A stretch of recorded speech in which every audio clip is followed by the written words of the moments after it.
Olá pessoal, quinta-feira, 10 de setembro de 2020, agora 19h45, essa é a 37ª edição do Jornal da Live, uma nova maneira de fazer jornalismo em que você constrói a notícia junto com a gente. Eu sou o Paulo Silvestre, consultor de mídia, cultura e transformação digital, vou conduzir a conversa aqui conosco hoje e, como sempre, também está o Matheus. E aí pessoal, tudo bem? Boa noite. Matheus fazendo os comentários das notícias e também moderando os seus comentários, né?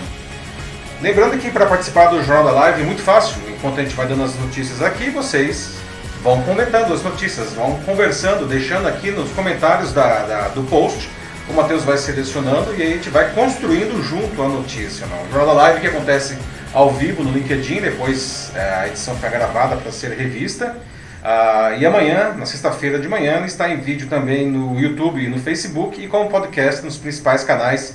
Procurem nos canais de podcast pelo Macaco Elétrico e sigam meu canal e assistam também o Jornal da Live lá. Tá?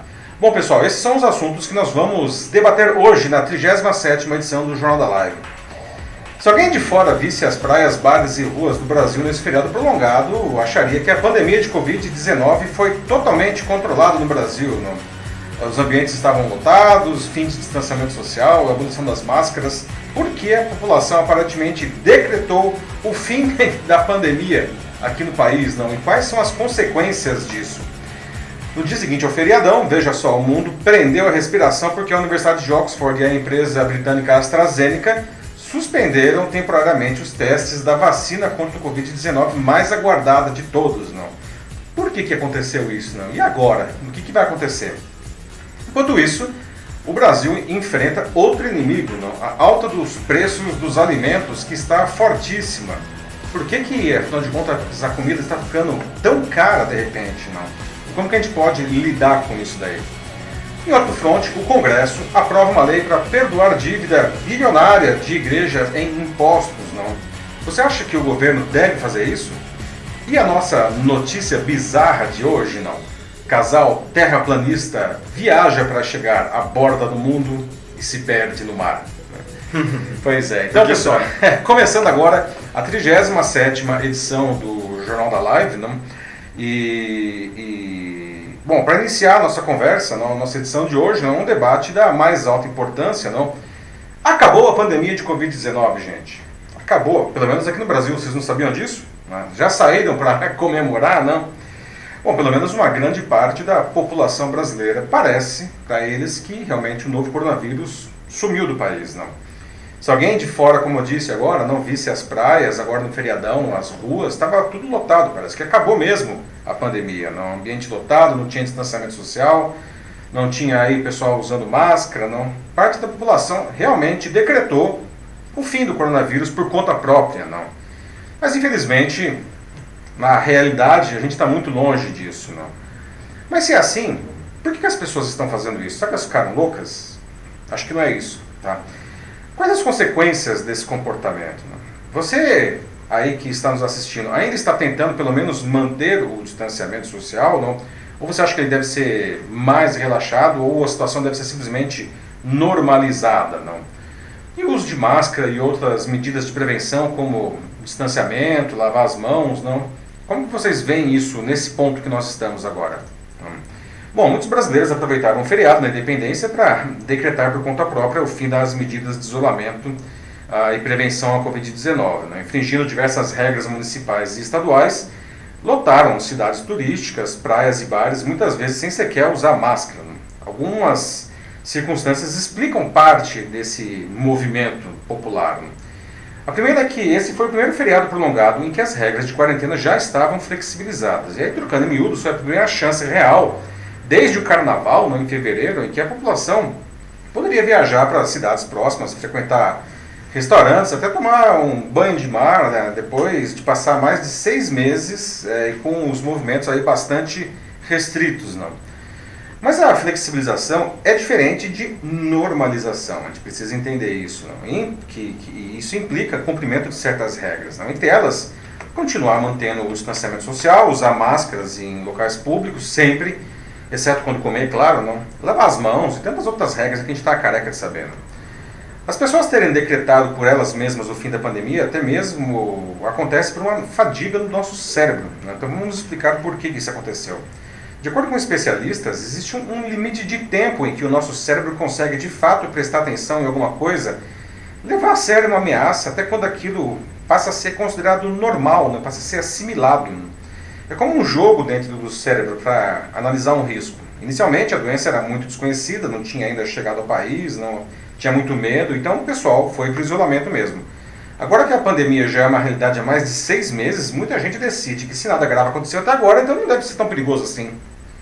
Obviamente, o fato de a pessoa não ter contraído o vírus até agora não significa que não possa contrair amanhã mesmo, na praia, no bar. Claro. E tampouco significa que não possa levá-lo para um amigo, para um parente que seja mais vulnerável. Né?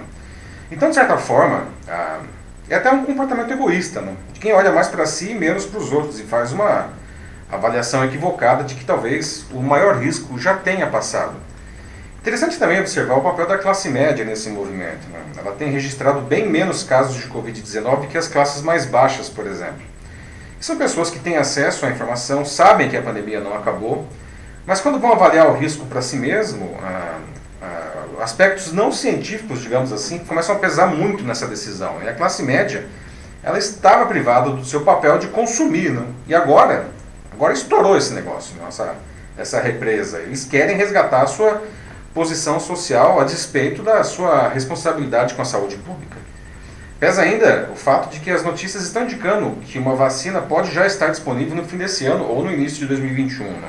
E também as notícias dando conta da redução da velocidade de crescimento da epidemia. Né? Na verdade, aqui no Brasil as mortes estão realmente caindo, mas os novos casos eles se mantêm. Né? E as médias diárias de ambos ainda permanecem muito, muito altas. Né? Mas veja o funcionamento do cérebro. Se a gente fica 2 meses com uma média diária de 1.000 mortes e de repente agora a média é de 800, tem um gatilho mental aí que faz a gente entender que a epidemia está diminuindo. Não? E aí cada um acredita realmente no que quiser, certo? Vale ainda dizer, e isso é muito importante, que nunca houve um discurso uniforme entre o governo federal e as autoridades estaduais e municipais. Pelo contrário, muitas vezes eles foram até contraditórios, não? Que também dificulta o entendimento da mensagem e estimula a ideia de que diferentes posicionamentos são pelo menos aceitáveis. Não? Infelizmente no Brasil a epidemia se transformou numa questão política, né? As autoridades não conseguem ser coerentes e eles mesmos se aglomeram sem máscara, ou seja, são vários maus exemplos passados à população, às vezes por alguém que eles admiram, alguém que deveria liderar. Não? O grande problema é que a aposta individual prevalece, né, sobre a saúde coletiva. Né? E aí não tem exemplo, não tem fiscalização, não tem punição, horas. Então, para que eu vou me preservar, ficar isolado aí diante de tudo isso, né? Então agora, gente, vamos lá, sem julgamentos, ok? Sem julgamentos mesmo. Vamos fazer aqui um debate construtivo. Você acha que esse comportamento dessa parcela da população é ok? Não? Quais as consequências dele? Você acha que pelo menos você está pelo menos tentando manter esse distanciamento social? Né? Acha que ele tem que ser relaxado? Ou enfim, o que vocês acham sobre isso? Bom, vamos começar com os obstinados aqui do chat. Vejamos. Então, começa já com a Adriana Chalela dizendo de que a mente do brasileiro é atípica. Tomar sol é sinônimo de vida normal. Os marcadores emocionais são egoístas, sem noção das necessidades da comunidade. A rede humana não existe. Pois é, né, Adriana? Você traz um ponto aí, né, logo de cara, já dizendo que todo mundo é responsável nesse processo. Não? As ações de uma pessoa acabam afetando todo mundo que está à sua volta. Não? E de fato, é interessante observar até a curva. Não? As mortes realmente estão diminuindo, inclusive porque as pessoas que estão sendo contaminadas hoje são mais novas, não? E elas são, portanto, mais resistentes. Sem falar que a própria ciência e a própria medicina estão ficando mais espertos sobre como tratar os doentes nos hospitais. Então a curva de morte diminui, mas a curva de novos casos continua lá no alto. Não? Isso é bem emblemático. Sim.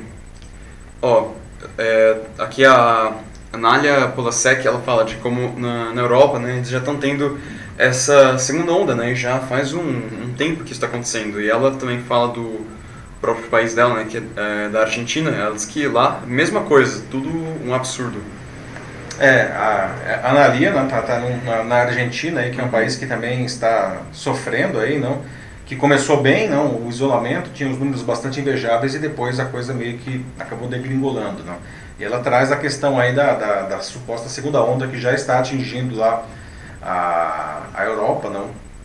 Também se observa lá, interessante essa questão de que aumentam os casos, as mortes não na mesma proporção por conta desses motivos que eu expliquei, né? São os mais jovens hoje justamente os que estão se contaminando mais, não, que acabam sendo mais resistentes.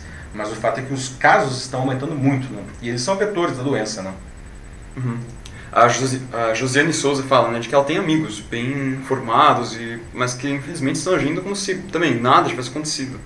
Então ela que ressalta, né, de como o seu comentário, pai, sobre a classe média, né, ela faz todo sentido, na verdade. E ela parece que está sentindo isso na pele com os amigos. Pois é, né, Josiane? Mas é uma coisa curiosa, porque isso não é uma decisão racional, né? Como a gente viu, as pessoas sabem o que está acontecendo, não? Mas o cérebro é uma coisa incrível, não? E ele pode, inclusive, provocar e se enganar, digamos assim, não? Ou, enfim, cansou, né? Não aguenta mais. E aí as pessoas fazem essa saída desordenada, né? Porque não conseguem mais, né? E aí, só que isso tem as consequências, né?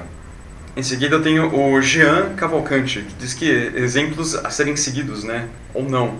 O mundo fala uma coisa e o presidente diz outra. E ele em seguida coloca também, né, de que é um efeito dominó e de que os gestores são exemplos.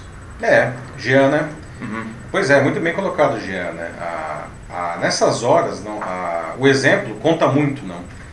E infelizmente, desde o começo da pandemia, a gente tem aí as diferentes esferas do governo, não, municipal, estadual e federal, batendo boca, uns dizendo para as pessoas se protegerem, outros dizendo que, enfim, que não precisa nada disso, que isso é uma bobagem, que as pessoas têm que sair para a economia. E nessas horas, a mensagem que isso é passada para o cérebro das pessoas é: qualquer coisa vale, não? Acredite no que você quiser, acredite no que é mais conveniente para você. Porque as pessoas que deveriam liderar aí a nação, inclusive, não, confundem esse meio de campo completamente. Não? Sim. Mais problema pro coitadinho do cérebro aí lidar. Não, e muita gente que está fazendo isso porque, né, não ficou doente, né, não se infectou, então não sabe como é passar por isso, ou também não teve alguém próximo que foi vítima da doença. Como a Isabel Claro coloca aqui, né, tipo, aqueles que não tiveram uma vítima, né, alguém assim, um conhecido, um familiar, um amigo, que seja, que possa ter ou não sobrevivido à contaminação, essas pessoas ficam mais relaxadas, então elas ficam mais propensas a sair na rua. Excelente ponto que você traz também, Isabel. Realmente, não são 6 meses de pandemia e eu não peguei, a minha família não pegou, ninguém perto de mim pegou, então esse negócio não é comigo, vai pegar só nos outros, né? O que de novo, né, é um egoísmo muito forte. Mas antes de ser um egoísmo, é uma ilusão, né? Uhum. Eu infelizmente tive vários amigos que pegaram e parentes desses amigos faleceram, pais, avós, não? E eu sei que e assim, pessoas com plano de saúde excelente, atendidos no Einstein, atendidos no Sírio-Libanês, e morreram. Né? Então, nada assim realmente como você sentir a doença perto de você para você tomar medidas mais protetivas. Não. E não é medo, não é covardia, como algumas pessoas ventilam por aí, não. É uma doença que, infelizmente, sabemos muito pouco dela, não tem como se proteger de uma maneira realmente eficiente, a menos que tenha um distanciamento. Né? Agora eu tenho aqui a Kátia Lima com um comentário que ela fala, né, de que, como na verdade esse tipo de comportamento não é uma atipicidade do Brasil, né? Tem até mesmo, como ela lembra aqui, protestos na Europa contra o uso de máscaras, né? Então a questão é como lidar com esse bilateralismo. E voltando um pouco para o Brasil também, a gente tem até já no Rio, né, que é onde eu fiquei sabendo que tiveram acontecimentos assim tristes de hostilização de pessoas que utilizam máscara na rua. Exato, né? Que é uma loucura. Não? E a Kátia coloca muito bem isso daí. Isso não é um comportamento só do Brasil, né? Isso é um comportamento assim, do ser humano, não? As pessoas, isso que a gente está sofrendo aqui, esse cansaço, né? Tá todo mundo sofrendo, não? E a gente vê protestos aí até alguns bastante racionais aí pelo mundo, não? Pessoas querendo abrir de qualquer jeito, abrir empresas, abrir as escolas, que aliás é uma outra super discussão, que infelizmente a gente não pode entrar hoje por falta de tempo. Eu tenho um mas já comentário falamos bastante. disso. Então vamos comentar, né? E o Matheus falou, né? Veja só que loucura isso que aconteceu no Rio de Janeiro, não? Pessoas que estavam simplesmente andando pela rua de máscara, elas passaram a ser hostilizadas pelo único fato de estarem de máscara. Quer dizer, o negócio vai assim, ultrapassa as raias da loucura, realmente. O comentário que eu ia falar mesmo é do Robson Albuquerque, que é sobre as escolas, né?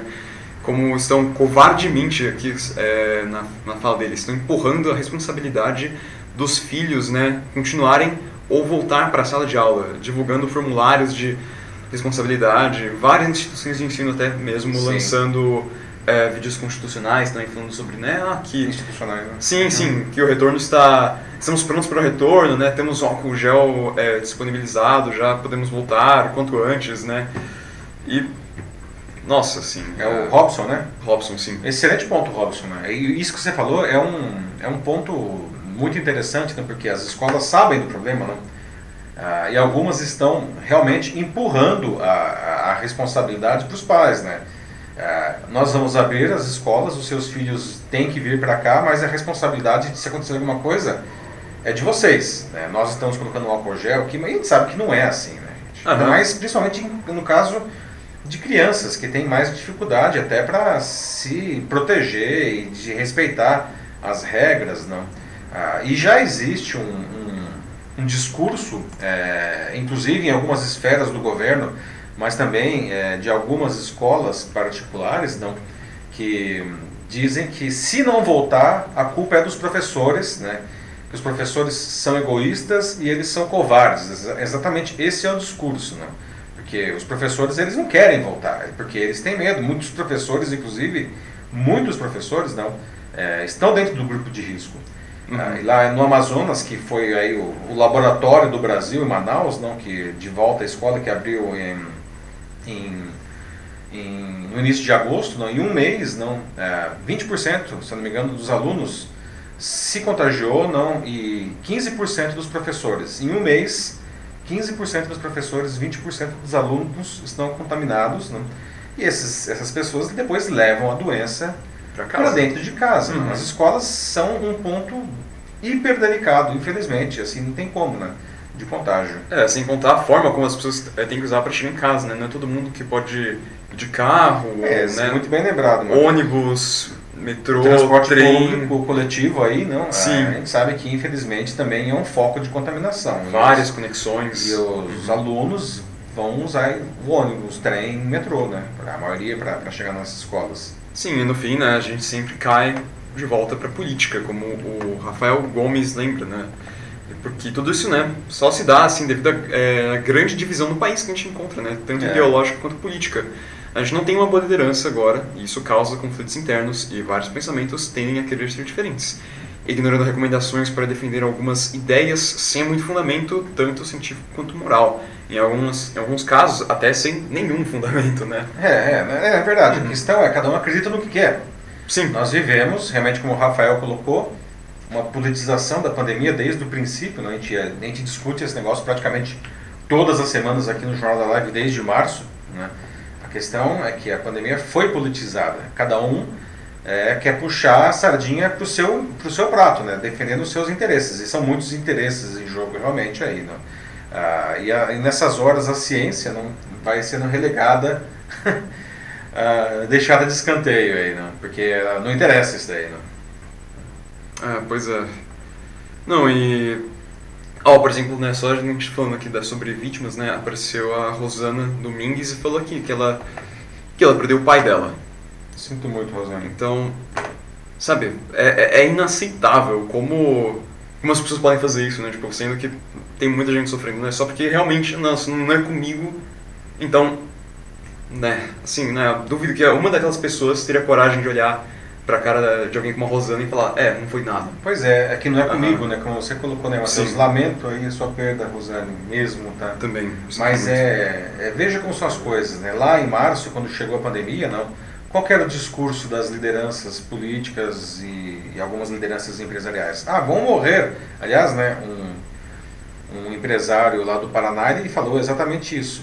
Vão morrer umas 5 ou 7 mil pessoas aí, não? Como se 5 ou 7 mil pessoas, né, tipo, vão morrer. Né? Eu queria saber se uma dessas pessoas fosse realmente o pai, a mãe, os filhos, a mulher dele, não?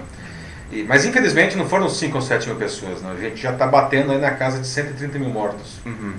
Não é pouca coisa, gente. Se fossem 5 mil pessoas, já seria muita coisa. Mas não, são 130 mil e a pandemia está longe de acabar. Apenas para efeito de comparação, por coincidência, esses dias eu estava olhando no Instituto Nacional do Câncer, quantas pessoas o câncer, que é uma doença horrível, não? Quantas pessoas o câncer matou no Brasil no ano passado? Alguém tem ideia? No ano inteiro, o câncer matou 225 mil pessoas no Brasil em 2019. Esses dados oficiais, tá, do Instituto Nacional do Câncer. Isso é qualquer tipo de câncer? Todos os tipos de câncer somados, entre homens e mulheres. Tá? E hoje, com 6 meses de coronavírus, a gente já tem 130 mil pessoas. Né? Ou seja, se essa coisa... existe uma grande chance de nós termos esse ano de 2020 mais pessoas mortas de Covid-19 do que de câncer. Não é uma gripezinha. Né? Não é mesmo. Não, e até tem um comentário aqui da Anália, mais uma vez, né, dizendo de que todo mundo entendendo assim, de que isso é tudo político e até em relação ao monopólio das grandes empresas farmacêuticas mundiais, tem gente que ainda pensa isso, parece. São as teorias da conspiração, né? De novo, cada um acredita no que lhe convém, dentro dos seus interesses, não? E para fazer valer o seu ponto de vista, vale tudo, não? Infelizmente, nós vivemos já há alguns anos, não? Um mundo dominado pela desinformação, né? Aliás, em 2016, o dicionário de Oxford definiu que a palavra do ano era pós-verdade, não? Todo ano o dicionário escolhe uma palavra do ano, não? Em 2016 foi pós-verdade. O que significa isso? Não interessa mais a verdade. O que interessa é a versão que você constrói sobre ela. Palavra do ano de 2016. Não? E esse negócio, de lá para cá, cresceu loucamente. Não? Um tsunami aí que atropela a realidade. O que interessa é você contar bem uma história e usar os meios digitais para fazer a sua mentira virar uma verdade. Não? E as pessoas acreditam. Muita gente acredita. Vamos para o próximo assunto? Vamos lá, pessoal. Veja só, né? A gente está falando aí tanto, né, do feriadão, não? E aí na terça-feira, primeiro dia de volta do feriadão, balde de água fria no mundo. Né? O protótipo da vacina contra o Covid-19 da Universidade de Oxford e da empresa britânica AstraZeneca, né, que é a mais aguardada porque ela é considerada a mais avançada de todos os protótipos, não teve os testes suspensos no mundo todo. Né? E o motivo? Um dos voluntários, né, de teste da vacina, lá no Reino Unido mesmo, desenvolveu uma doença sem explicação aparente. Né? Isso deixou muita gente em pânico, não? Inclusive alguns que estavam na praia lotada no dia anterior. Não? Mas afinal de contas, o que aconteceu? Né? Será que é motivo mesmo para pânico? Né? E as outras vacinas? Né? E a sua confiança, aliás, depois disso daí, não? Depois dessa doença, e a sua confiança nas vacinas contra a Covid-19? Ela ficou abalada de alguma maneira? Tá? A farmacêutica AstraZeneca suspendeu os testes do estágio final da sua candidata à vacina após uma suspeita de reação adversa séria, como eles disseram, né, em um participante do estudo. A vacina, que é desenvolvida em parceria com a Universidade de Oxford e é testada aqui no Brasil também, né, e em outros países. Um voluntário do estudo ele teve mielite transversa, que é uma inflamação da medula espinhal, frequentemente desencadeada por infecções virais. Né? Mas não é... Esse aqui é uma coisa importante. Não é possível ainda afirmar não, se essa inflamação dessa pessoa tem alguma coisa a ver com a própria vacina da AstraZeneca. Né? Apenas um voluntário desenvolveu essa doença, mas não há confirmação que foi por causa da vacina. Não. Aí a empresa, ela não confirmou a reação, mas ela interrompeu os testes. Tá? Essa interrupção é uma ação normal no desenvolvimento de vacinas e medicamentos. Sempre que for identificada uma potencial reação adversa inesperada em um dos ensaios clínicos, para garantir a integridade dos testes, eles são interrompidos para avaliação.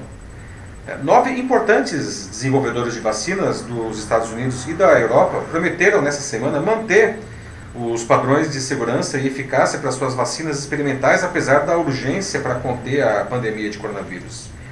Essas empresas, elas emitiram o que elas chamaram de um compromisso histórico, após o aumento de preocupações de que os padrões de segurança possam ser deixados de lado diante da pressão política para que uma vacina seja aprovada. A gente pode lembrar, né, Matheus, 2 semanas atrás a gente estava falando da vacina russa, lá do Sputnik V, não?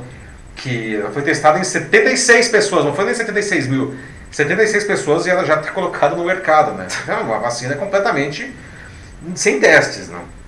Essas empresas agora, essas 9 empresas, não, disseram que elas iriam, abre aspas, manter a integridade do processo científico enquanto trabalham em direção a potenciais conclusões e aprovações globais regulatórias para as primeiras vacinas contra o Covid-19, fecha aspas. As signatárias foram a própria AstraZeneca, a Pfizer, a GlaxoSmithKline, a Johnson & Johnson, a Merck, a Moderna, a Novavax, a Sanofi e a BioNTech. O governo brasileiro já declarou a intenção de comprar cerca de 30 milhões de doses da vacina da AstraZeneca até o fim desse ano. Está inclusive concluindo as negociações para o pagamento e a assinatura de um acordo final, que incluirá também a transferência de tecnologia para a produção nacional, que deverá acontecer pela Fiocruz, não? A suspensão dos testes da vacina foi recebida no Palácio do Planalto como um balde de água fria, nas palavras de um auxiliar do Bolsonaro, né? Porque essa vacina era considerada a principal aposta dele para imunizar a população contra o coronavírus, né? Enquanto isso, a empresa chinesa Sinovac Biotech disse nesta segunda-feira que a sua candidata à vacina parecia segura para pessoas mais velhas, segundo resultados preliminares de um teste inicial, né? Enquanto respostas imunológicas desencadeadas pela vacina foram ligeiramente mais fracas do que em adultos mais jovens, né? Ou seja, funciona bem, né? E até agora sem grandes reações, né? Reações negativas, né? A candidata da Sinovac, que é chamada Coronavac, né? Não causou efeitos colaterais graves nos testes combinados da fase 1 e 2, que foram lançados em maio, envolvendo 421 participantes, né? Com pelo menos 60 anos. Lembrando que agora eles já estão na fase 3 com milhares de testes. Não? A vacina, inclusive aqui no Brasil, está sendo testada, testada inclusive pelo Butantan, né? Que é inclusive quem vai produzir essa vacina quando ela for aprovada. Não? Bom, e aí pessoal, o que vocês acham disso tudo? Não? Será que é motivo de pânico, afinal de contas? Não dá mais para confiar nas vacinas? Vocês, quem achava que ia tomar vacina, agora acha que não vai tomar vacina? Ou vocês estão firmes aí, né? Assim que tiver uma vacina comprovada, já vai estar na fila com distanciamento social, né? Para tomar a vacina, né? Como que fica essa discussão para vocês, gente? Vamos tentar manter distanciamento na fila, pelo menos, né? Bom, a Josiane Souza começa aqui dizendo de que entende a posição da AstraZeneca e só deixa ela mais confiante de que eles estão seguindo os protocolos, e eu compartilho da opinião dela. Mesmo que demore mais, assim, para que eles liberem a vacina por causa desse imprevisto que aconteceu agora, né? Eu prefiro muito mais tomar uma da AstraZeneca e esperar não sei quantos meses ainda, do que experimentar a russa. Mais Sputnik. Realmente, né? Josiane, é verdade, não? É que tá, a pressão é imensa, não? A pressão, inclusive, vale lembrar, não, dos governantes, não? A gente falou aqui do governo brasileiro, não? Mas por que a Sputnik V foi lançada tão rapidamente, né? Será que os cientistas russos são ruins? Claro que não. É que o país deles é governado por um sujeito, como posso dizer? Ditatorial. Que queria, né? Como tantos governantes no mundo, né, politizou a pandemia, então ele queria dizer que a Rússia, né, a mãe Rússia liberou aí em primeiro lugar uma vacina, né? Uma vacina completamente sem testes, não, calamitoso um negócio desse, né? Uhum. Mas vale lembrar que quem está realmente pressionando isso daí é outro presidente, não? Que é do país que tem mais casos e mais mortes, que é o Trump, não? Que ele tem uma situação delicadíssima, não? Ele pode perder a reeleição. E a eleição vai acontecer em novembro, e ele quer imunizar a população americana antes da eleição, porque é o grande trunfo que ele teria para se reeleger, né? Mas a gente está vendo que, cara, não dá, o negócio não adianta, né? Existe um processo aí, não? E a gente fala, né, Matheus, aqui há quantos meses a gente fala aqui no Jornal da Live? Se você acha que você vai tomar vacina esse ano ainda, olha, só se for a Sputnik V, viu? Não vai rolar, gente. Não vai. Não. Mesmo porque depois tem um processo todo de distribuição, a questão logística, bom, a parte da produção efetivamente, e as primeiras pessoas que vão tomar, vale lembrar, são as pessoas do grupo de risco e os profissionais de saúde. Se você não faz parte disso, a minha previsão é que você vai ser vacinado no meio do ano que vem.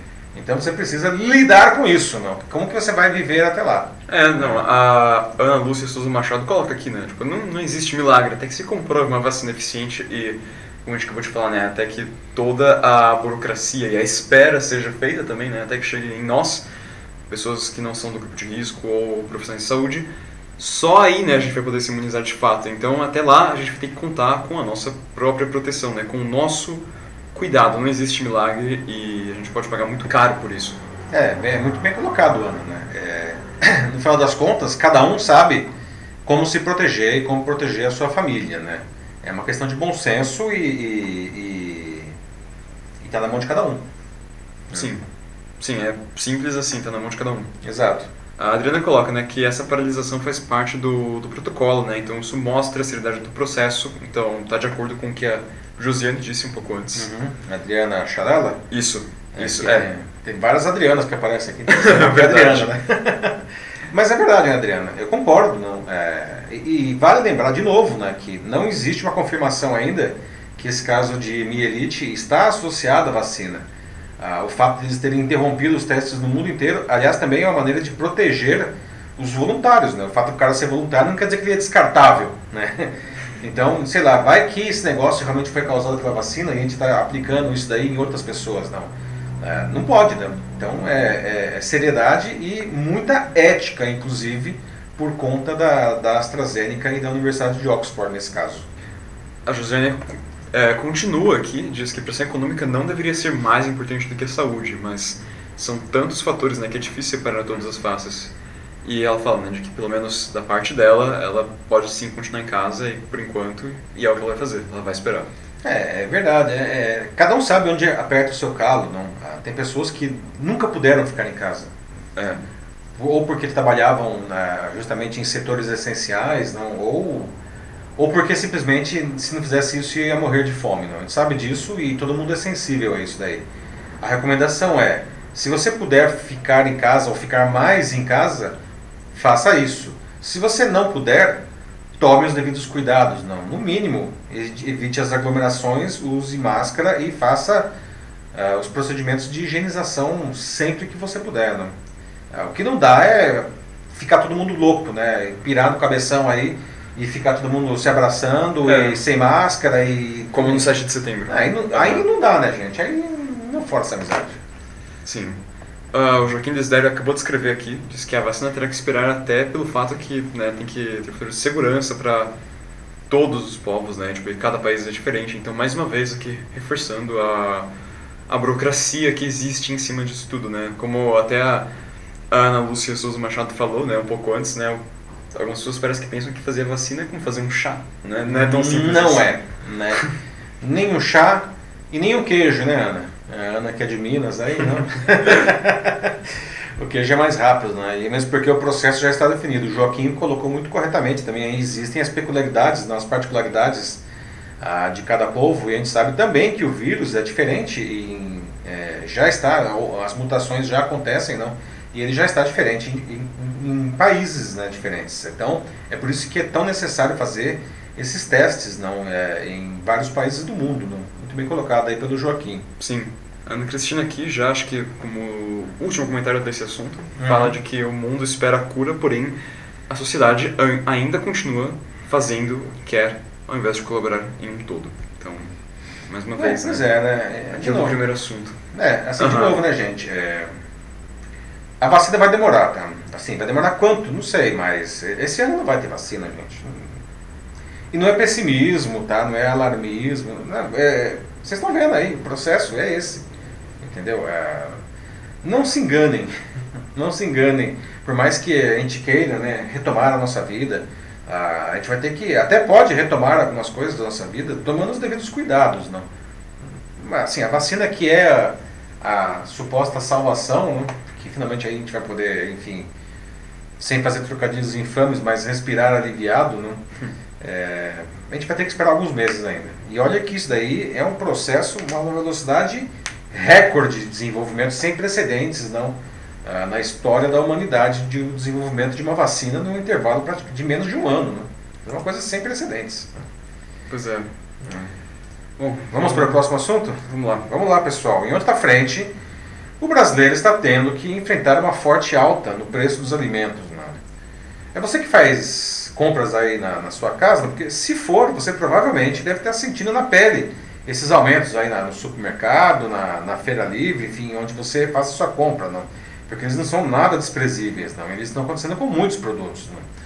Por que isso está acontecendo? Não? O que fazer para, enfim, se proteger desses aumentos? Não? O que você, aliás, tem feito?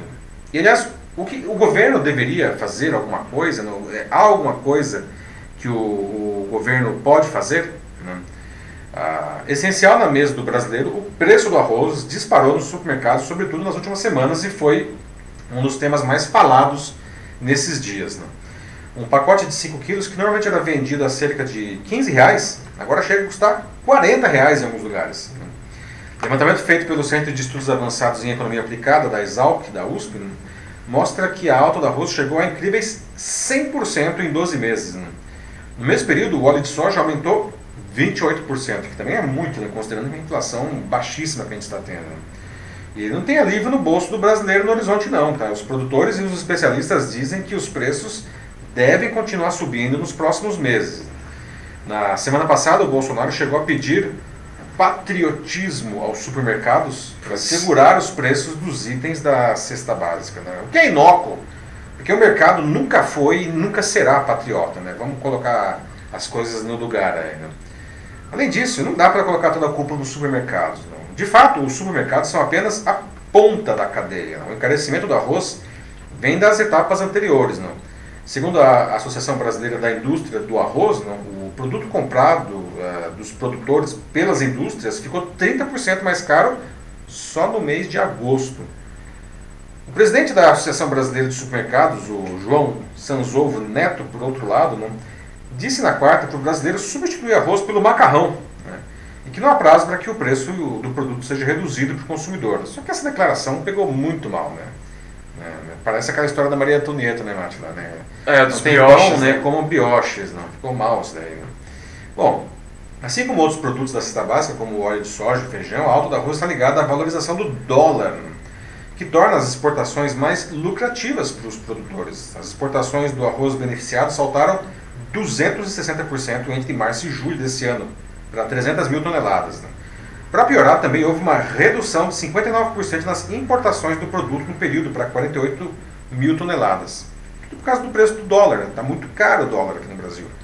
Ou seja, os produtores brasileiros eles preferem exportar e ganhar muito mais, né, do que vender para o mercado brasileiro. Né? De novo, não existe patriotismo aí, gente. Né? Só que aí o produto falta aqui, né? E lógico, né, o preço sobe. Além disso, a safra de arroz nesse ano caiu ainda por cima. Né? Ao mesmo tempo que a procura no país pelo produto cresceu durante a pandemia, porque as pessoas estão mais em casa, não? As pessoas passaram a consumir mais cereal, inclusive, em casa. Né? E não são apenas o arroz e o óleo de soja que estão pesando na lista de compras do brasileiro. O produto da cesta básica com maior aumento percentual do preço, agora, recentemente, né, foi a linguiça, né? 69,7% de aumento agora nesses meses. Né? Pois é, né? Enquanto isso, o Bolsonaro disse que não vai dar uma canetada para intervir na alta dos preços dos alimentos, mas ele está conseguindo estrategicamente se colocar para a população como um guerreiro do combate à inflação.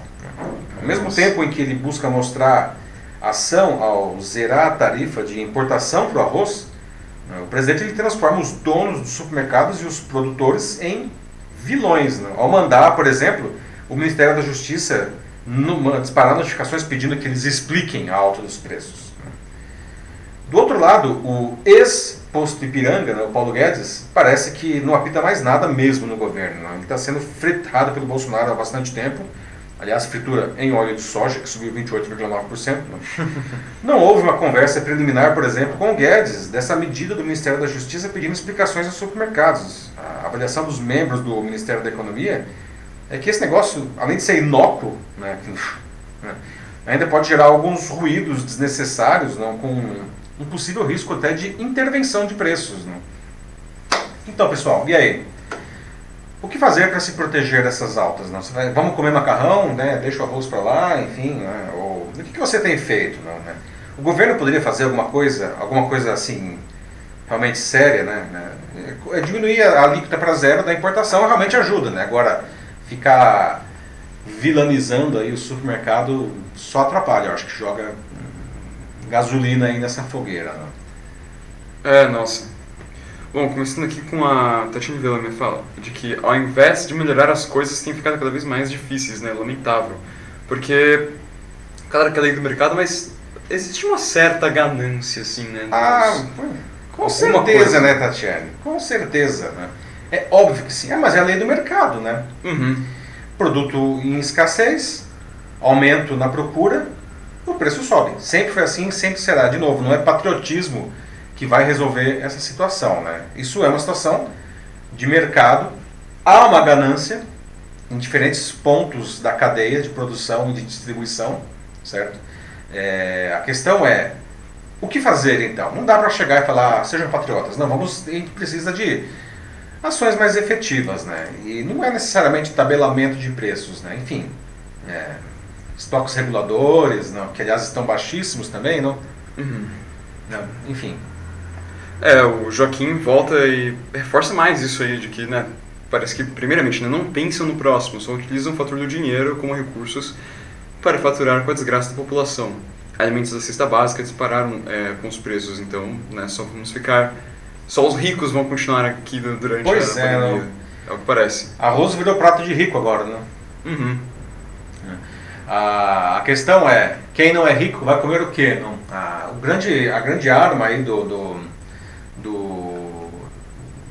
consumidor realmente é substituir produtos, não? Apesar da fala que caiu mal do presidente da Associação de Supermercados, não, para de comer arroz, vai comer macarrão, né? O fato é que a gente precisa, enfim, pelo menos buscar opções mais baratas, de marcas mais baratas ou outros produtos, não? Não dá para deixar de comer simplesmente, né, Joaquim? Como você bem colocou, é triste isso daí, não? Porque ainda mais nesse momento que a gente está vivendo, não? Que, enfim, com o desemprego nas alturas, não, por conta da pandemia, não?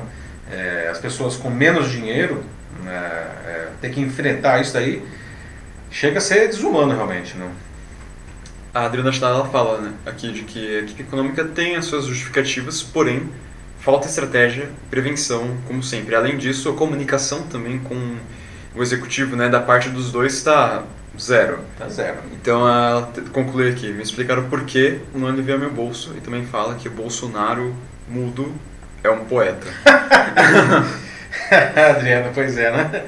Pois é, fala muita coisa, né? E fala coisa às vezes ruim, não? Mas o fato é que existe realmente o Paulo Guedes aí está numa situação super delicada, não?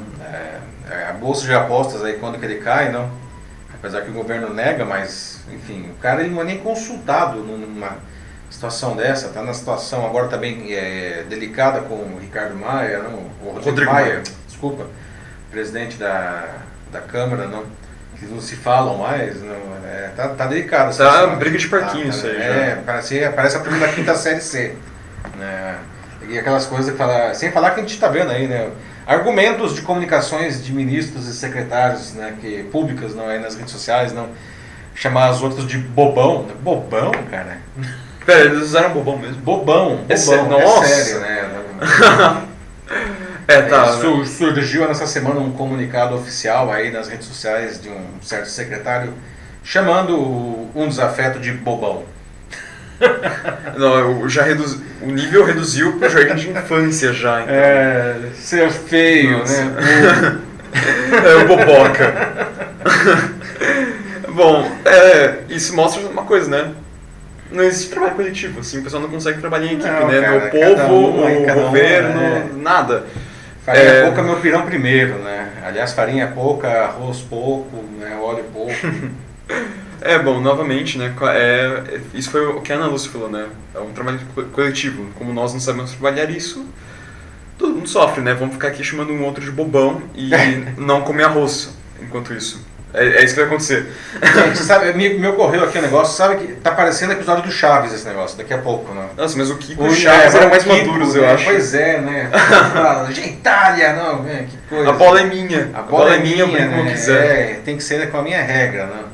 Que Exato. situação, né, gente? A gente não pode, né? O país precisa ter um governo que realmente tenha um norte aí e atue de uma maneira madura, né? Sem o populismo ligou o modo populismo que descobriu, né? Que realmente dá dinheiro para a população e tomar essas medidas aí aumentam a popularidade, né? Então o modo populismo está alto aí, né? Precisamos tomar cuidado com isso daí. O Rafael Gomes voltou aqui mais uma vez lembrando de que o que está acontecendo aqui, né, com os preços não é só do Brasil e sim algo mundial, porque Sim. é oferta e demanda, é lei do mercado. Então, ele continua aqui, acho muito difícil que os mais poderosos vão fazer algo patriota, como foi pedido. Nesse ponto, acho que deve começar a pensar melhor na política econômica, porém com menos politiquês, que eu concordo, mas né, difícil. Vale lembrar, né, que o país que está mais importando o arroz do Brasil, veja só, né, é a China. Porque o arroz também é a base da alimentação chinesa, não? E eles sofreram com a pandemia, diminuíram a produção e os caras estão importando, inclusive, para restabelecer os seus estoques reguladores. Não? Os caras estão importando o que eles podem mesmo. Não? Agora, ninguém é obrigado a vender, né? Para a China e para a América Latina também. A Costa Rica, Peru, são países que também, acho que a Colômbia também está comprando bastante arroz brasileiro. Eles falam, gente, quem quer vender? Aí os brasileiros, os produtos falam, eu quero vender, né? O dólar está super alto, meu produto fica barato internacionalmente, vou vender tudo lá para fora, para ganhar mais dinheiro. Não é uma questão aí de, realmente, o patriotismo aí não rola, né? Sim. Enquanto aqui, né? Enquanto tudo vai para fora. Aqui e aí vem a lei do mercado, que é uma coisa implacável, né? E aí fica essa coisa bizarra, né? De que a Josiane coloca, né? O arroz e feijão, eles são como o nosso maior dote culinário e... É a base, não? É a base E no momento, esses alimentos simplesmente não fazem parte da mesa do brasileiro mais pobre. Que é uma tristeza, né? É engraçado, né? Porque arroz e feijão sempre foi um negócio barato, né? Assim, proporcionalmente, não. Todo mundo comia. Carne, assim, não. O arroz e feijão é uma coisa barata. E agora, né? Vamos aí para o nosso próximo assunto, não? Outro fronte ligado à economia, não? Enquanto Paulo Guedes, né, tenta tirar da cartola dinheiro para viabilizar os planos do Bolsonaro para o Renda Brasil, para substituir o Bolsa Família, não? O Congresso brasileiro aprova uma lei para perdoar dívidas de igrejas em impostos, não, que chegam a R$1 bilhão, não? E agora o Bolsonaro ele deve sancionar essa lei, não? Então já abre aqui o debate, não? Você acha que o governo deve perdoar a dívida das igrejas? Não? Aliás, as igrejas elas devem contribuir sobre os lucros que elas geram como empresas, como acontece com qualquer outra empresa, não? Ou as igrejas elas devem realmente ter aí um tratamento diferencial? O projeto foi aprovado pelo Congresso Nacional agora, no começo da semana, e pode anular dívidas tributárias de igrejas acumuladas após fiscalizações e multas aplicadas pela Receita Federal. Esse perdão seria da casa de R$1 bilhão. Não? Agora o texto aguarda a sanção do Bolsonaro, que tem na bancada evangélica um importante pilar de sustentação política do seu governo. Em várias ocasiões ele já defendeu esse tipo de bondade extrema, vamos dizer assim. Já chegou até a promover reuniões entre o Davi Soares, que vocês veem aí na foto, que é um deputado federal do DEM de São Paulo, e o secretário especial da Receita Federal, José Barroso Tostes Neto, para discutir esse assunto. O Davi é filho do missionário R.R. Soares, fundador e líder da Igreja Internacional da Graça de Deus. O Bolsonaro já disse para a equipe econômica, abre aspas, resolvam o assunto, fecha aspas. Mas os técnicos eles estão resistindo a esse resolver o assunto. Né? Ele também já defendeu publicamente, o Bolsonaro, que as igrejas não paguem as taxas que ainda pagam para, segundo ele, abre aspas, fazer justiça com os pastores, com os padres, nessa questão tributária aí, fecha aspas. O Davi Soares foi o autor da emenda que introduziu durante a votação na Câmara dos Deputados o perdão para as igrejas. Né? A Igreja Internacional da Graça de Deus, do pai dele, tem 37,8 milhões de reais inscritos na dívida ativa da União, além de outros débitos milionários ainda em fase de cobrança administrativa pela Receita. Embora tenham imunidade no pagamento de impostos, o benefício não afasta a cobrança de contribuições como a contribuição social sobre o lucro líquido, que é a CSLL, né, ou a contribuição previdenciária. Esses dois tributos são justamente os alvos da anistia aprovada pelo Congresso Nacional, que trata de descontos de pagamentos de precatórios. A emenda do Davi Soares exclui as igrejas do rol de contribuintes do CSLL, ampliando o alcance da imunidade prevista na Constituição. O texto ainda diz que, abre aspas, passam a ser nulas as autuações feitas com base no dispositivo anterior à proposta recém-aprovada. Ou seja, elimina a dívida. Né? Outro artigo declara, abre aspas, nulas as autuações emitidas pela Receita Federal antes de outra lei de 2015, que buscava frear justamente autuações sobre a chamada prebenda, né? Como é chamado o valor que o pastor ou o líder do ministério religioso ele recebe pelos serviços, entre aspas, o salário dele. Né?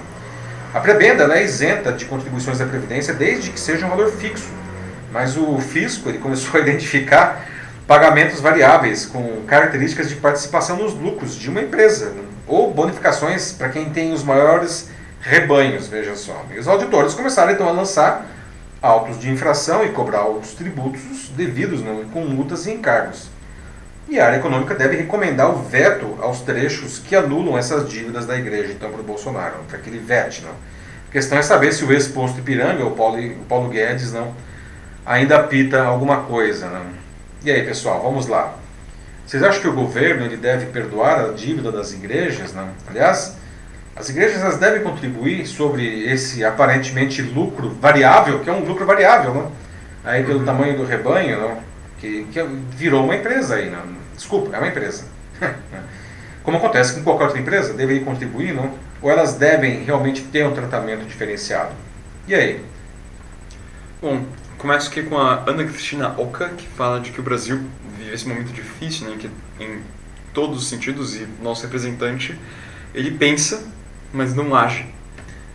Então, agora em tempo de eleição, né, não deve ser obrigatório o voto, pois está na cara de que todos temos que pensar em mudanças radicais e não ficar pensando no salário do funcionário público e do sistema financeiro, mas sim, sabe, nos preocuparmos mais com viver com uma credibilidade geral. E é isso, assim, tudo de olho no voto, né, assim, essa ação do Bolsonaro é claramente, assim, pra, assim, passar a mão, né, agradar a bancada evangélica, assim. Tipo, não só a bancada evangélica, né, Márcio, mas, enfim, toda... O eleitorado. O eleitorado aí dessa base, né, afinal de contas, é muita gente, não? Sim. Ó, a Josiane fala aqui isso, né, olha a bancada evangélica. É uma das bases da eleição e da suposta reeleição do Bolsonaro, dando uma carteirada. O Estado precisa e deve ser laico e deve tratar as igrejas dentro dos mesmos modos que outras entidades, como ONGs e por aí vai. O Estado é laico, segundo a Constituição, né, como disse a Josiane muito bem, e a Ana também, né, disse antes, não, a importância de valorizar a vida nesse momento, não, e ser menos, de novo, a questão do populismo, não, está muito forte aí, até mesmo como um mecanismo de proteção do governo, né, para eventuais problemas causados aí pela pandemia. Não? Agora, o Estado é laico realmente. Não? Entendo que as igrejas não são empresas, pelo menos a maioria delas, as mais, digamos assim, tradicionais, não? Mas infelizmente a gente vê alguns casos de igrejas que se comportam como empresas, não? Uhum. E os elementos mais graduados aí, não, eles são diretores, tanto que eles recebem dividendos, não, lucros e dividendos. Não? E é interessante que a Receita ela quer tributar esses lucros, ela não está querendo propor que as igrejas paguem impostos pelos quais elas já são isentas, não. Eles querem tributar o lucro ainda. Sim, não, e tem qual cabimento de fazer isso também, né? A gente está com o mundo desmoronando, como a Ana Lúcia está falando aqui, e agora abrindo o discurso de perdão de dívida das igrejas evangélicas, assim, inacreditável. Mas Ana, né, de novo, né, cada um está querendo puxar a sua sardinha aí, né? Parece que só o cidadão comum se preocupa de verdade com essa situação que a gente está vivendo, né? Enquanto isso, né, os diferentes círculos de poder, que são vários e diversos, não, continua o seu modus operandi normalmente. Não. O governo Bolsonaro já fez uma coisa parecida com os bancos, só para lembrar aqui. Perdão de dívidas de banco, que é uma coisa que todo governo faz. Não? Ah, bom. E veja só, não, bom, tem até a questão, os incentivos aí que a equipe econômica fez para as empresas por conta da pandemia, não? E que no final das contas foi muito aquém aí do esperado e do necessário. Isso aconteceu porque os bancos não entraram no risco, como dizem no jargão, né? Eles deixaram de emprestar muito dinheiro que estava disponível, né? As empresas queriam acesso a essas linhas de crédito, eles não estavam dando dinheiro, eles iam pagar, né? Eram as linhas de crédito que o governo, aliás, tinha criado, não? E as empresas não conseguiam atender as exigências para obter essa linha de crédito, né? Porque é uma pena. Não, eu perguntei isso até por causa que a Mila Kodato, com o comentário dela, falou isso, né? Que não devia perdoar dívida nem de igrejas e nem de bancos. Ah, sim. Sim, que esse dinheiro devia ser revertido em renda mínima. Claro, muito bem colocado, Mila, né? Perdoar a dívida, assim, poxa vida, o cara deve. Ainda mais assim, você poderia perdoar a dívida do trabalhador aí, não, que está, enfim, desempregado, sofrendo para comprar o arroz aí, que não para de subir. Perdoar a dívida de banco, perdoar a dívida de igreja, que são entidades, desculpa, bilionárias, não. Os bancos, não, os caras são... Não, fala sério. Não tem como perdoar a dívida disso daí, mas infelizmente, né, tradicionalmente no Brasil, os bancos, apesar de ano após ano batendo recorde de lucratividade, nunca perder dinheiro, ainda tem dívidas perdoadas, não, e auxílios do governo. Essa frase aqui do bem Sérgio... colocado, Mila. Essa frase do Sérgio é interessante, né? Ele fala, né, perdoe minha dívida, e depois ele diz, o céu não precisa de perdão. Boa, Sérgio, gostei. Dá até pra fazer um adesivo pra colocar no carro isso daí, né? Verdade. A Josiane fala, né, que com a pandemia diminuiu a frequência das igrejas, consequentemente a arrecadação. Então seria uma saída para compensar essa perda, mas... né? Mas todo mundo sofreu, né? Todo mundo. Todo mundo sofreu, muito bem colocado aí a Josiane, né? O Joaquim fala de Jesus Cristo aqui, Jesus Cristo disse, dê o que é do governo para o governo, não, César, para ajudar ao próximo. Pois é, não. Ninguém menos que o Jesus Cristo falou isso, então... E aí? Muito bem colocado, gente. Aliás, excelente reflexão, né? Porque a gente pode até pensar, não, que... Se você pensar no Cristo, não, a única hora que tem um registro de que Cristo ele ficou realmente bravo, não, foi quando ele expulsou as pessoas que estavam ganhando dinheiro nos templos, não. Nossa, então imagina... Jesus Cristo, já que podemos acrescentar aí a reflexão aí, né? Nossa, tipo... Os caras acho que não leem o próprio livro deles. Mas é o interesse aí, né? Vamos para o último assunto, né? Nós estamos aí avançando no tempo, pode ser? Agora vamos dar um pouco... para a gente terminar aí com um sorriso nos lábios, né? Chegou a nossa notícia bizarra de hoje, que é muito bizarra mesmo hoje, né? Um casal terraplanista italiano se perdeu no mar tentando chegar no fim do mundo. É que eles não sabiam usar a bússola do barco, né? Não quero criar polêmica aqui, mas tem algum terraplanista aqui assistindo a gente? Só sim ou não, gente? Se você não é terraplanista, tá? E você acha que essa turma é uma meia dúzia de gatos pingados, não detesto contrariar você, mas eles são muito mais do que isso, tá? Eu pergunto, não? O que leva alguém a ser terraplanista em 2021, não?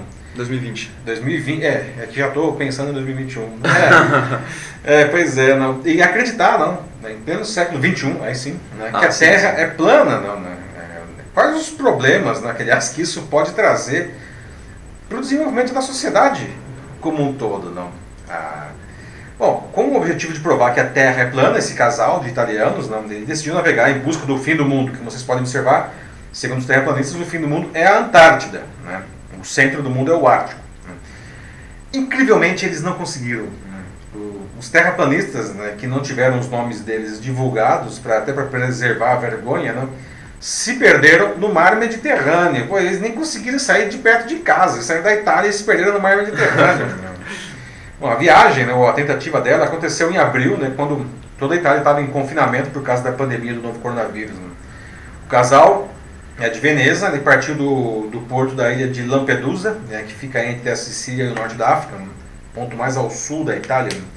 Eles foram resgatados pelo médico Salvatore Zichichi, que trabalha no Ministério da Saúde na Itália. Né? E o Zichichi não perdeu a oportunidade de tirar uma casquinha depois. Ele disse para o jornal italiano La Stampa, abre aspas, o engraçado nisso é que eles usaram uma bússola que funciona de acordo com o magnetismo da Terra, um conceito que eles, como pessoas que acreditam na Terra plana, deveriam rejeitar. Né? É pior que ele está certo, não, o Zichichi aí. Né? Mas quantos serão os terraplanistas? Não? De onde eles vieram? Né? O que eles comem? Né? Como se reproduzem? Não? No Brasil, não, veja só, não é pouca gente. Não. Só aqui, vamos pegar o caso do Brasil. Né? Pesquisa do Instituto Datafolha, realizada em julho de 2019, apontou que 7% dos brasileiros acredita que a Terra é plana. 7%, isso daí são 14 milhões de pessoas. Só no Brasil. Isso é né? como uma São Paulo inteira que acredita que a Terra é plana. O levantamento contou com 2.086 entrevistados maiores de 16 anos, né, em 103 cidades pelo país. E foi o primeiro a estimar quantos no país duvidam que a Terra seja esférica. 90% dos entrevistados declararam acreditar que a Terra é esférica. Poxa, que bom, 90%, menos a maioria, né? E o restante, ou seja, tem 3% que não sabe, não souberam responder. Né? Ou seja, 7% aí diz que é plana, 90% é esférica e 3% não sabe. Que talvez seja, sei lá, uma pirâmide, um Terra, cubo. Um cubo, não sei. Interessante. Não. A crença de que a Terra é plana se revelou inversamente proporcional à escolaridade na pesquisa. Né? Enquanto 10% das pessoas que deixaram a escola após o ensino fundamental defendem o chamado terraplanismo, essa parcela diminui entre os que estudaram até concluir o ensino médio, 6%, não? Ou superior, apenas 3%. Apesar de representarem minoria no Brasil em termos absolutos, é difícil classificar o grupo como pequeno, né, gente? Uma vez que a crença requer a negação de um dos princípios fundamentais da geografia, né, que é, enfim, confirmado e reconfirmado em observações e experimentos por mais de 2.000 anos. Né? Bom, e aí, né? O que leva alguém, em pleno ano de 2020, né, a acreditar piamente que a Terra é plana? Né? Quais os problemas que isso pode trazer, né, para a sociedade? Né? Como que a gente lida com isso, gente? Tem algum terraplanista aí? Desculpa se eu estiver ofendendo alguém, não é a intenção, tá? Mas é que de lascar, realmente. Acaba logo 2020, o que a Tatiane fala aqui, e é o que todo mundo fala, na verdade. Pois né? é, Tatiane, né? Aqui a Mila fala como isso é surreal, né? Cai na gargalhada. A Ana Lúcia também, só nos emojis aqui, rindo. Pois é, né, Mila? Ana, né? É tão curioso, não?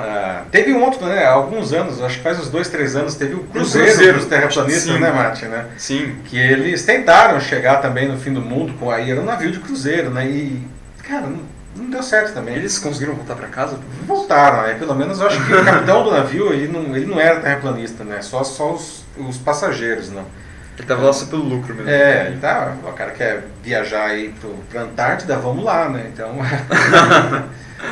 Vale dizer que quando você chega na Antártida, né, pra você chegar no suposto fim do mundo, você teria que andar pra caramba, né? A Antártida é grande, viu? Sim. Falar que é bem grande, o navio não vai chegar lá. A Isabel Clara falando, que pior que isso é só achar que cavando um buraco a gente chega no Japão ileso. Eu sempre pensei que era na China, mas pois é. Quando eu pensava isso, eu tinha, 5 anos. Depende do ângulo, né? Depende do... mas é verdade, boa colocação aí, Isabel. Não? Ai, nossa. Josiane Souza aqui, terraplanistas, criacionistas e quem não vacina os filhos está no mesmo balaio. Às vezes queria mesmo que a Terra tivesse uma borda, vontade de me jogar nela. Pois é, não. Cristóvão Colombo... Ele disse que não e, enfim, descobriu a América, literalmente. Não? Que a gente chega na Índia, né? Nas Índias. Ele queria dar a volta na Terra para chegar na Índia, só que tinha no meio do caminho tinha um pequeno pedaço de terra também, conhecido como continente americano. Né? E aí, né, até agora tem até a expressão, poxa, o sujeito descobriu a América, né? Pois é, ele literalmente descobriu a América, né? A Adriana dá uma ideia interessante, a Adriana Chalela fala, talvez os terraplanistas e os políticos do Brasil aqui poderiam fazer a boa para todo mundo, né? e se voluntariar para a missão de Marte, né? E ir morar lá. Porque Pois aqui na Terra acho que já deu, assim, acho que já tá... Pois é, foi. mas eu não sei, os terraplanistas eles também refutam as viagens espaciais, eles dizem que isso é sério? balela também. Ah, bom. Nunca o homem foi pra Lua, nem nada do tipo, não. Imagina ir pra Marte, né? Mas a ideia é boa, a ideia é boa. Ai, ai. Nossa. Vamos encerrar? Não, já estamos passando do tempo aqui, vai ser 8h50 daqui a pouco. Pessoal, foi bom o debate, excelente, gostei muito da edição. Estamos encerrando aqui a 37ª edição do Jornal da Live. A todos que puderam participar ao vivo e deixar seus comentários, muito obrigado, né? Debate de alto nível, aí, com bastante gente conversando e ajudando a construir o noticiário junto com a gente, né? Agradeço também ao Matheus, né? Sempre com os comentários ótimos e fazendo a moderação também. Claro. Pessoal, então, semana que vem estamos de volta, na quinta-feira, certo? Às 19h30. Vocês podem deixar sugestões de temas já aqui no próprio post da live, certo? E é isso, se cuidem, bom fim de semana para vocês, certo? E até a semana que vem. Tchau, tchau. Falou, gente, se cuidem, não viajem até a Antártida. Por favor, até a Antártida não.